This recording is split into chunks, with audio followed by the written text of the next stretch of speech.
사도신경으로 우리의 신앙을 고백하도록 하겠습니다. 나는 전능하신 아버지 하나님 천지의 창조주를 믿습니다. 나는 그의 유일하신 아들 우리 주 예수 그리스도를 믿습니다. 그는 성령으로 잉태되어 동정녀 마리에게서 나시고 본디어 빌라도에게 고난을 받아 십자가에 못 박혀 죽으시고 장사된 지 사흘 만에 죽은 자 가운데서 다시 살아나셨으며 하늘에 오르시어 전능하신 아버지 하나님 우편에 앉아 계시다가 거기로부터 살아있는 자와 죽은 자를 심판하러 오십니다. 나는 성령을 믿으며 거룩한 공교회와 성도의 교제와 죄를 용서받는 것과 몸의 부활과 영생을 믿습니다. 아멘. 아바 아버지 찬양 드리겠습니다.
지금 이 시간 찬양을 생각하시면서 묵상 기도 드리겠습니다.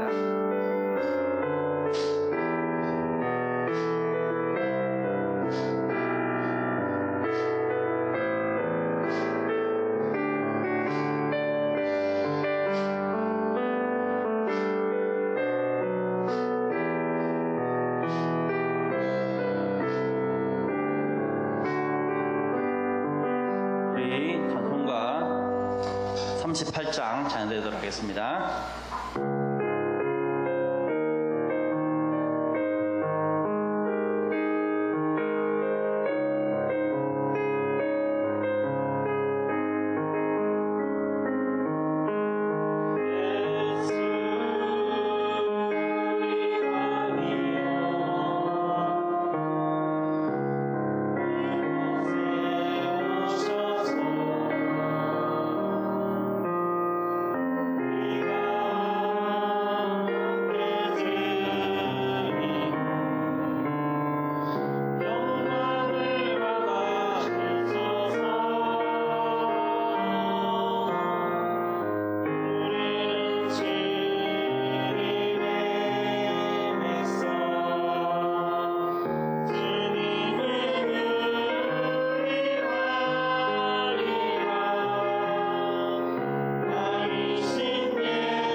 이 시간 우리 이예성 학생 나오셔서 기도해 주시겠습니다.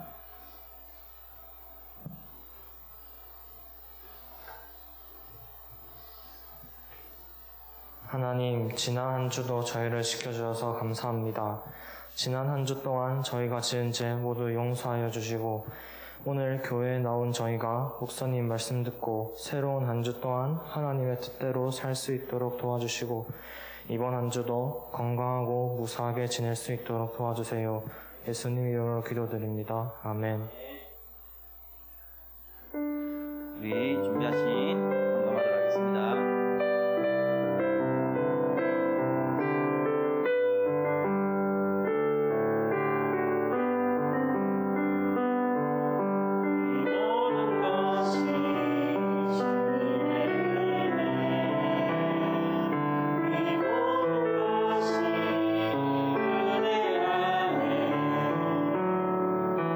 모든 것이 주의 은혜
목사님 나오셔서 헌금 기도해 주시겠습니다.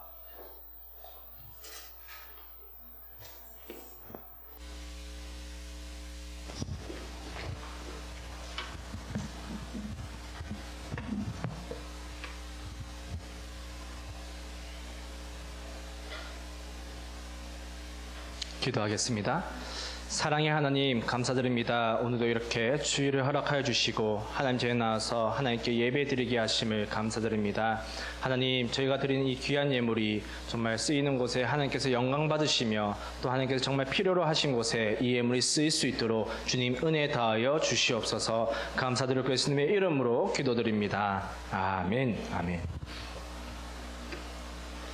오늘 말씀은 잠언 말씀입니다. 잠언 11장 23절에서 26절까지 말씀입니다.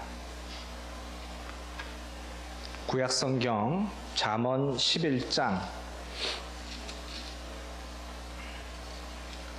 23절에서 26절까지 말씀.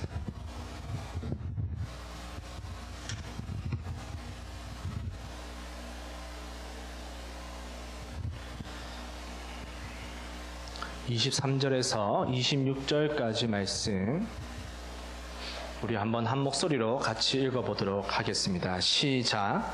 의인의 소원은 오직 선하나 악인의 소망은 진노를 이루느니라. 흩어 구제하여도 더욱 부하게 되는 일이 있나니 과도히 아껴도 가난하게 될 뿐이니라. 구제를 좋아하는 자는 풍족하여질 것이요 남을 윤택하게 하는 자는 자기도 윤택하여 지리라. 곡식을 내놓지 아니한 자는 백성에게 저주를 받을 것이나 파는 자는 그의 머리에 복이 임하리라. 아멘. 아멘. 여러분 오늘이 교회 절기로 무슨 날인지 혹시 아세요? 오늘이 무슨 날인지 아는 사람? 엄청난 선물이 기다리고 있습니다. 자신 있게 손을 들고 말해주면 될 것 같아요. 오늘 무슨 날인지 아는 사람? 무슨 절기일까요?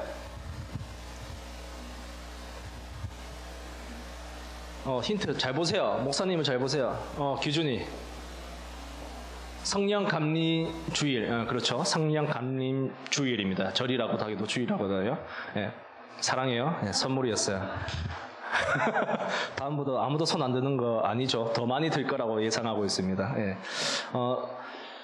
우리가 50일 전에 부활절을 지켰어요. 그리고 부활절이 지난 다음 50일 되는 날을 성령 강림절, 성령 강림 주일로 지키고 있습니다. 성령 강림절이라고 한 이유는 오순절 될 때 오순절에 마가 다락방에서 성령님께서 임하신 그 제자들에게 사도들에게 임하신 그 사건을 기념하는 절기가 바로 성령 강림절입니다. 그래서 그 사건으로 인해서 성령님께서는 항상 우리와 함께 하시고 지금 우리가 예배 드리는 가운데도 같이 임재하여 주시고 우리가 말씀을 들을 때 또 우리에게 감동도 주시고 우리가 또 기쁨으로 찬양할 수 있게 하시는 분이 바로 성령님이십니다. 이제 절기에 대해서 좀 한 번씩 이해를 하면 참 좋을 것 같아요. 이제 오늘 말씀으로 돌아가면은 이 오늘 본문 말씀 잠언 11장 말씀을 가지고 나의 소망은 이라는 제목으로 말씀의 은혜를 나누고자 합니다. 여러분 혹시 소원이나 소망을 가지고 있는 사람 있습니까? 물론 다 가지고 있겠죠. 자신 있게 저의 소원은 이거입니다. 저의 소망은 이거입니다. 한번 말해 줄 친구 있나요? 선물이 있습니다. 이제 아무도 기겁을 하고 이제 손을 안 드는데 뭐 예린이한테 물어보면 또 수능 만점이라고 할 것 같아서 안 물어보겠습니다. 다들 소원이나 또 소망이 있죠. 꿈이나 목표가 있습니다. 사실 사람이라면 누구든지 소원이나 소망을 가지고 살아갑니다. 사람의 욕구이자 니즈이기 때문에 그렇죠. 소원이나 소망이 없는 사람은 없습니다. 왜냐하면 그것이 없다는 것 자체가 살아가는 의미가 없고 살아갈 이유가 없는 거기 때문에 그렇겠죠. 오늘 본문 23절에서도 굉장히 그것이 잘 나타나는데 23절 말씀 우리가 먼저 한번 같이 읽어보도록 하겠습니다. 같이 읽겠습니다. 시작. 의인의 소원은 오직 선하나 악인의 소망은 진노를 이루느니라. 아멘. 의인도 소원을 가지고 있고 또 악인 또한 소망을 가지고 있다라고 이야기를 하고 있습니다. 그러니까 의인이라고 해서 소원이 없는 것 또한 아니고 또 악인이라고 해서 소망이 없는 게 아니라는 거예요. 의인도 소원을 가지고 있고 악인도 소망을 가지고 있다라고 얘기하고 있습니다. 그런데 중요한 점이 둘 다 공통점으로 이렇게 가지고 있지만 이 의인과 악인의 차이점이 뭐라고 얘기하고 있습니까? 의인과 악인의 차이점이 무엇입니까? 의인의 소원은 선하지만 악인의 소망은 진노를 이루느니라. 다시 말해서 악한 결과를 낳는다는 거예요. 의인의 소원은 이 선한 결과를 낳지만 악인의 소망은 악한 결과를 낳는다. 똑같이 소망을 가지고 소원을 가지고 살아가지만 이런 차이점이 있다라고 이야기를 하고 있습니다. 여기서 선하다라고 번역된 히브리어 단어는 토브라는 단어예요. 토브. 우리가 한번 얘기한 적도 있는데 이 토브라는 단어는 의미가 굿, 좋다 이런 의미를 지닌 단어입니다. 성경에서 많이 사용됐는데 대표적으로 어디서 사용됐냐면은 창세기 1장에서 하나님께서 천지를 창조하시고 보시기에 좋았더라 라고 할 때 이 토브란 단어가 사용되었습니다. 또 이제 창세기 50장에 보면은 요셉이 이 형들과 대화를 나누는 장면이 있는데요. 이 대화를 나누는 장면을 보면은 형들에게 이렇게 얘기를 합니다. 요셉이 형들은 나를 해하려고 했지만 하나님께서 그것을 오히려 선으로 바꾸셨다 라는 표현이 있는데 여기서 선이라는 단어가 이 토브라는 단어입니다. 다시 말해서 의인의 소원은 선한 하나님이 보시기에 좋은 결과를 낳는다. 하지만 반대로 이 악인은 그 나쁜 결과, 악한 결과를 낳는다 이렇게 볼 수가 있습니다. 그런데 이 토브라는 단어가 재밌게도 결과만을 나타내는 단어가 아니에요. 그 과정 역시도 선함을 나타내는 단어가 이 토브라는 단어인데 다시 말해서 이 의인의 소원은 결과만 선할 뿐만 아니라 결과가 선한 것은 당연하지만 그 과정, 그 방법까지도 그 소원을 이루어 나가는 그 방법 역시도 선하다라는 것을 나타내주고 있다는 거예요. 그럼 반대로 악인은 어떻다는 겁니까? 결과뿐만 아니라 악인은 그 소망을 이루어 나가는 과정, 그 방법론까지도 악하다라고 이야기를 하고 있는 것입니다. 우리가 여기서 23절에서 알 수 있는 첫 번째는요, 그리스도인들의 삶은, 그리스도인들의 소원과 소망은 그 과정 역시도 선해야 한다는 것을 알 수가 있습니다. 앞서 얘기했지만 우리는 모두 소원을 가지고 있습니다. 소망을 품고 있습니다. 또 목표가 있고 비전이 있고 꿈이 있습니다. 그런데 우리가 그것을 이뤄 나가는 것에 있어서 결과가 선해야 되는 것은 너무나 당연하지만 그 과정 역시도 그 방법 역시도 선해야 한다는 것을 23절에서 이야기해주고 있다는 것입니다. 하나님을 믿지 않는 세상 사람들은 그렇지 않습니다. 세상 사람들은 자신이 원하는 목표가 있고 이루고 싶은 꿈이 있다면 수단과 방법을 가리지 않고 그것을 이루려고 합니다. 물론 안 그런 사람들도 있죠. 그런데 그렇지 않다고 해서 죄책감은 느끼지 않습니다. 굳이 그 수단과 방법을 가리지 않고 악한 과정, 악한 그 방법을 사용해서라도 자기가 원하는 목표만 이루면 괜찮다고 생각하는 사람들이 많습니다. 하지만 하나님을 믿는 우리가 예수님을 믿는 그리스도인들은 그렇게 살면 안 된다는 거예요. 결과가 선하다고 해서, 나의 목적이 선하다고 해서 그 과정이 합리화되지 않는다는 거예요. 여러분, 목적이 과정, 이 방법을 합리화시켜 주진 않습니다. 한번 예를 들어 볼까요? 목사님이 불우한 이웃을 돕고 싶어요. 막 돈을 많이 주고 싶어. 막 몇 억씩 주고 싶어. 그렇다고 해서 목사님이 만약에 은행을 털어서 그것을 돕는다고 한들 그것이 과연 선한 일일까요? 하나님께서 기뻐하실까요? 전혀 기뻐하시지 않는다는 거예요. 그러니까 목적이 아무리 선하다고 하더라도 그 과정과 그 방법이 하나님이 보시기에 옳지 않다면, 하나님이 보시기에 좋지 않다면 그것은 하나님께서 기뻐하시지 않는다는 것입니다. 그래서 우리는 각자의 목표, 비전, 소원, 소망이 있지만 그것을 이뤄나가는 과정과 결과가 모두 하나님이 보시기에 선해야 된다는 거예요. 올바라야 된다는 겁니다. 정직해야 된다는 겁니다. 반대로 이야기하면은 내가 의인인지, 내가 지금 의인으로서 살아가고 있는지, 아니면 내가 악인의 삶을 살아가고 있는지 어떻게 하면은 알 수 있다는 겁니까? 나의 이 과정과 결과들이 선한지 아니면 진노를 이루는지 이것을 살펴보면, 점검해보면 내가 악인의 삶을 살아가고 있는지 아니면 의인의 삶을 살아가고 있는지 알 수가 있다는 거예요. 여러분 한번 여러분의 그 삶을 한번 점검해 보시길 바랍니다. 내가 어떤 이루고 싶은 목표가 있는데 그것을 이루기 위해서 혹시 나의 과정, 방법들이 잘못된 것은 없는지, 하나님이 보시기에 악한 것은 없는지, 선하지 않은 것은 없는지 한번 우리의 삶을 점검해 볼 필요가 있다는 것입니다. 하나님이 보시기에 그 방법과 과정이 선하지 않는다면 그것을 이룬다고 한들, 하나님께서 보시기에 선하다고 생각하는 그 목적을 이룬다고 한들 아무런 의미가 없다는 것입니다. 한번 예를 들어서 성경 인물을 한번 살펴볼까요? 하나님께서 기뻐하시는 소원을 말한 인물이라고 하면은 여러분 혹시 떠오르는 사람이 있습니까? 소원을 말했을 때 하나님께서 굉장히 기뻐하셨다. 그 혹시 인물이 생각나는 사람이 있습니까? 물론 여러 인물이 있죠. 여러 인물이 있지만 저는 제일 먼저 떠오르는 사람이 솔로몬이었어요. 솔로몬. 솔로몬이 왕이 되거나 다윗을 이어서 왕이 된 다음에 제일 먼저 한 일이 1,000번제를 드리는 거였습니다. 하나님께 1,000번의 제사를 드리고 난 뒤 하나님께서 그 제사를 기뻐 받으시고 이 솔로몬에게 물으세요. 너의 소원이 무엇이냐? 내가 들어주겠다. 그러자 솔로몬이 무엇을 구했습니까? 무엇을 하나님께 소원을 빌었습니까? 역대하에 보면은 이제 지혜를 구했다라고 표현이 되어 있고요. 그리고 열왕기를 보면은 듣는 마음을 구했다라고 이렇게 표현을 하고 있습니다. 다시 말해서 솔로몬은 하나님께 소원을 구했는데 무엇을 구했느냐? 지혜를 구했는데 그 지혜는 어떠한 지혜냐? 왕으로서 백성들의 소리를 들을 수 있는 그 마음을 달라고, 그 지혜를 달라고 구했다는 거예요. 하나님이 그 소원을 굉장히 기쁘시게 받으셨습니다. 그래서 이 솔로몬에게 하나님께서는 그 지혜뿐만 아니라 나라의 강건함과 부유함까지 주겠다고 그렇게 약속을 하시죠. 하나님께서 왜 솔로몬의 이 소원을 기뻐하셨을까요? 그것은 자신의 유익, 자신의 이익을 구한 것이 아니라 하나님께서 맡기신 왕으로서의 사명을 잘 감당하기 위한 소원을 빌었기 때문에 그 선한 의도, 그 선한 마음을 하나님께서 기쁘시게 받으신 것입니다. 반대로 하나님께서 기뻐하시지 않은 이 소망을 품었다가 하나님께 심판을 받은 인물이라고 하면은 여러분 생각나는 사람이 있습니까? 성경에 여러 악한 인물들이 나오지만 저는 이것을 떠올라서 제일 먼저 떠오른 인물이 아간이라는 사람이었어요. 아간.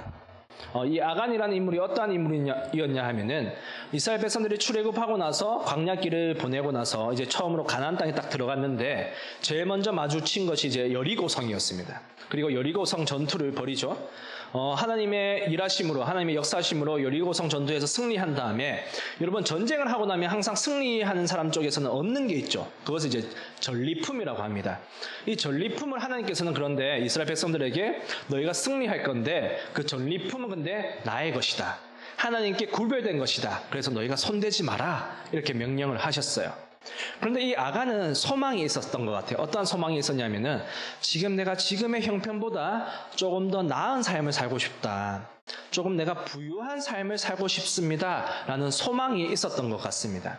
우리가 부자가 되고 싶은 것, 우리가 좀 더 부유한 삶을 살고 싶은 것, 그것은 사실 하나님 앞에 죄는 아닙니다. 근데 아까도 얘기했지만 그 과정과 결과가 선해야 된다는 거죠. 하나님 보시기에 좋아야 된다는 겁니다. 그런데 아간은 그렇지 못했습니다.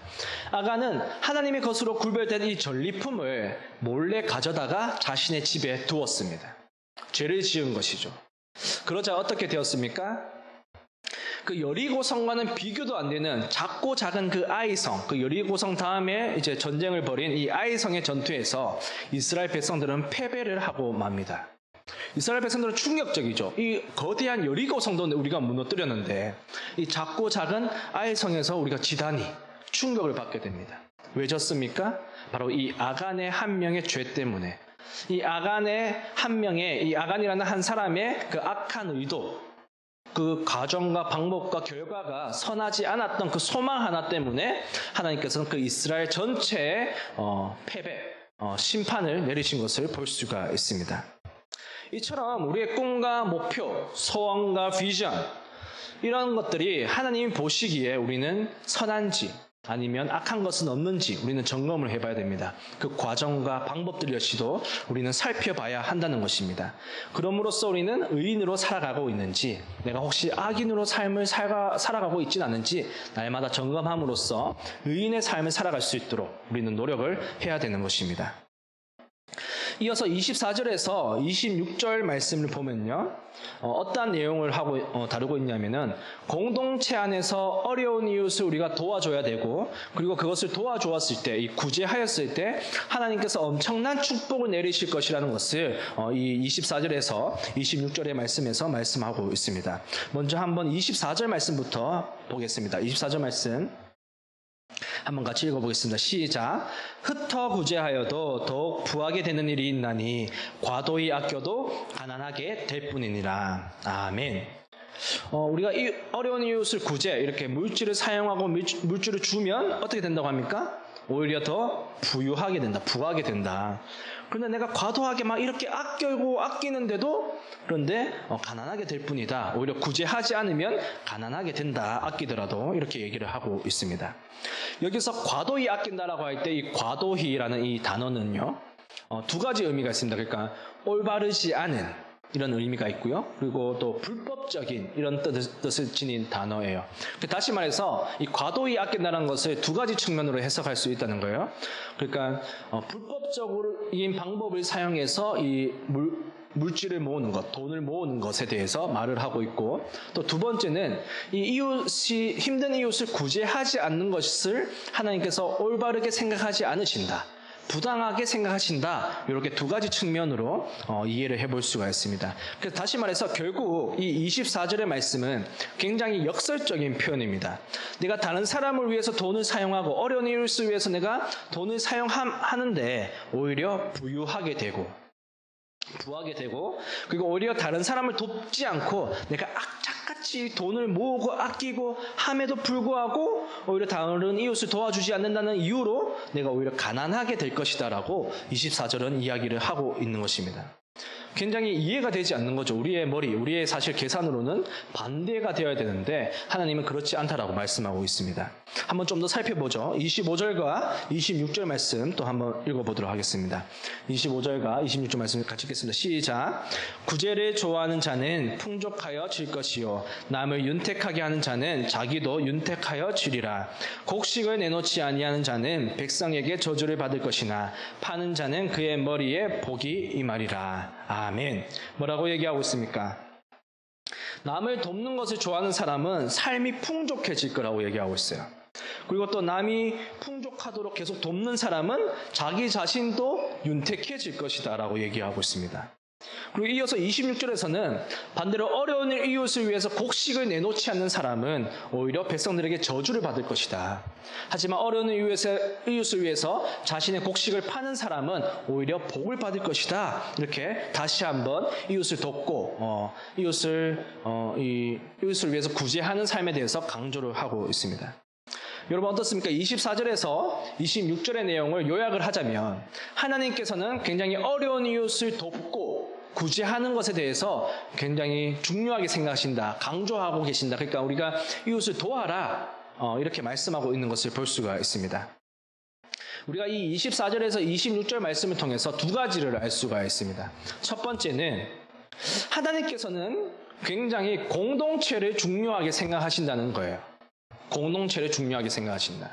다른 말로 표현하자면 나 혼자 잘 먹고 잘 사는 것을 하나님께서는 전혀 기뻐하시지 않으신다는 거예요. 굉장히 여러분 중요한 포인트예요. 요즘에는 이 개인주의가 굉장히 강화되다 보니까 이 공동체성에 대해서 굉장히 사람들이 잃어가고 있습니다. 이 하나님을 믿는 우리들 역시, 신앙을 가지고 있다고 하는 우리들 역시도 이 개인주의화가 굉장히 되어가고 있어요. 그러니까 내 혼자 잘 믿고 하나님 앞에 구원받으면 된다. 이런 생각을 그러니까 내 신앙, 너의 신앙 구별된 거야. 다른 거야. 분리된 거야. 그냥 내 혼자 하나님 잘 믿고 내가 또 구원받으면 돼. 이런 생각들이 굉장히 강하다는 거예요. 그런데 여러분 한번 봅시다. 우리가 지금 센터 장로교회 청소년 사역부로서 한 공동체로서 이렇게 예배를 드리고 있습니다. 여러분 정말 옆에 있는 친구의 신앙과 내 신앙이 별개일까요? 옆에 친구가 신앙이 어떻게 되든지 그 친구의 삶이 어떻든지 간에 내 신앙과 전혀 상관이 없을까요? 아니라는 거예요. 사실은 영향이 있다는 겁니다.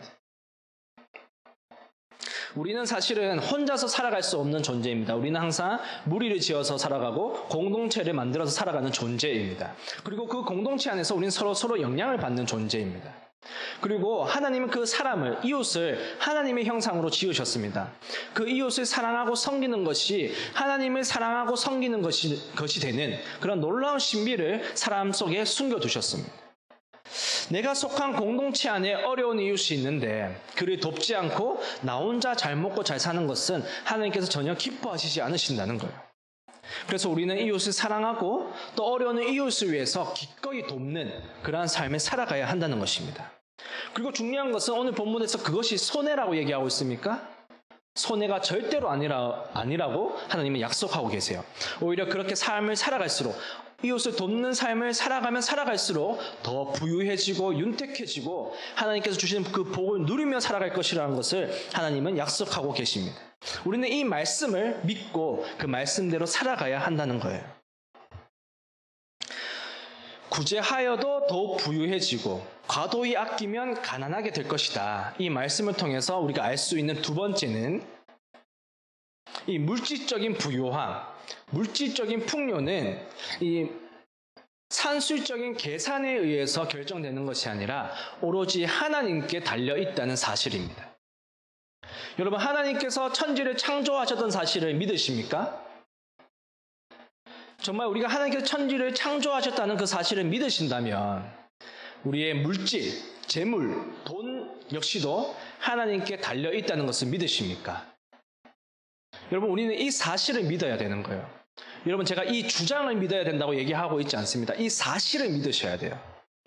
어떻게 남을 돕는데 우리가 부유해질 수 있습니까? 우리가 어떻게 과도히 아끼면 아낄수록 가난해질 수 있습니까? 말이 안 되는 거지 않습니까? 그런데 말이 되는 이유는 그 재물이, 그 돈이 오로지 하나님께 달려있기 때문에, 하나님의 소관이기 때문에 이것이 가능하다는 겁니다.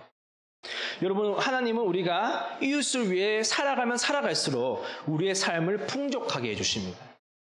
이것이 그리스도인들만이 누릴 수 있는 역설이자 신비입니다. 남을 위해서 돈을 쓰면 쓸수록 우리의 삶을 하나님께서는 윤택하게 하신다는 것입니다. 오늘의 말씀을 정리해보면 먼저 우리의 꿈, 목표, 소원, 소망이 과연 하나님이 보시기에 선한 것인지 악한 것인지 한번 점검을 해봐야 한다는 것입니다. 과정과 결과 모두 선한 것이야말로 의인의 삶이요 하나님을 믿는 자들의 삶이라는 것을 우리는 기억해야 합니다. 두 번째로, 하나님은 우리가 서로 사랑하고 섬기며 어려운 이웃을 위해서 돕기를 원하신다는 점입니다. 나 혼자 잘 먹고 잘 사는 것이 아니라 이웃을 위해서 우리가 살아갈 때 하나님은 우리의 삶을 더욱더 풍족하게 하시고 더욱더 윤택하게 하실 줄로 믿습니다. 이러한 삶을 통해서 하나님께 영광 올려드리고 또 이웃들에게 복음을 전하는 저와 여러분이 되기를 주님의 이름으로 축원합니다. 기도하겠습니다. 사랑이 많으신 하나님 아버지, 감사드립니다. 오늘도 이렇게 주일에 하나님 전에 나와서 하나님께 예배드리게 하심을 감사드립니다. 하나님, 저희가 꿈이 있습니다. 비전이 있습니다. 소원과 소망이 있습니다. 주님, 그러나 이러한 소원과 소망이 하나님이 보시기에 선한 것인지 아니면 악한 것인지 우리의 삶을 한번 점검하게 하시고, 또 혹시 우리의 과정과 방법들이 하나님이 보시기에 거룩한 것이 없었다면 용서해 주시고, 더욱더 하나님 앞에 정직한 삶, 거룩한 삶을 살아가는 저희가 되도록 은혜 더하여 주시옵소서. 그리고 또 우리가 나 혼자 잘 먹고 잘 사는 것이 아니라 어려운 이웃을 위해서 구제하고 돕는 삶을 통해서 우리의 삶이 더욱더 풍족해지고 더욱더 윤택해지는 그런 놀라운 역설과 신비를 우리의 삶 속에서 경험하며 누리는 저희들이 될 수 있도록 은혜 다하여 주시옵소서. 감사드리고 예수님의 이름으로 기도드립니다. 아멘.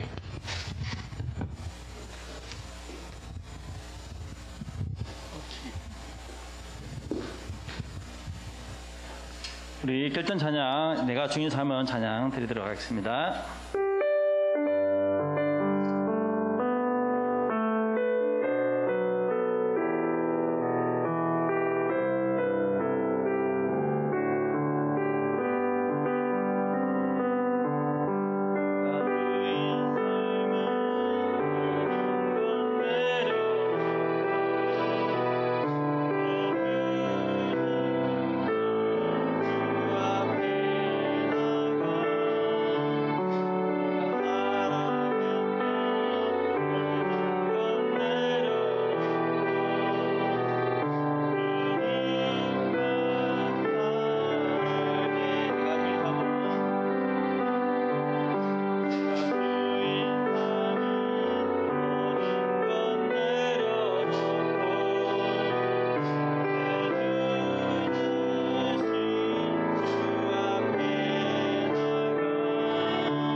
하심과 성령님의 감화 감동 인도하심이 이웃을 사랑하고 어려운 이웃을 구제하며 돕는 삶을 통해서 우리의 삶이 더욱더 윤택해지고 풍성해지는 그 놀라운 신비와 역사를 경험하기를 소망하는 학생들과 교사들의 머리 위에 이제로부터 영원히 함께하시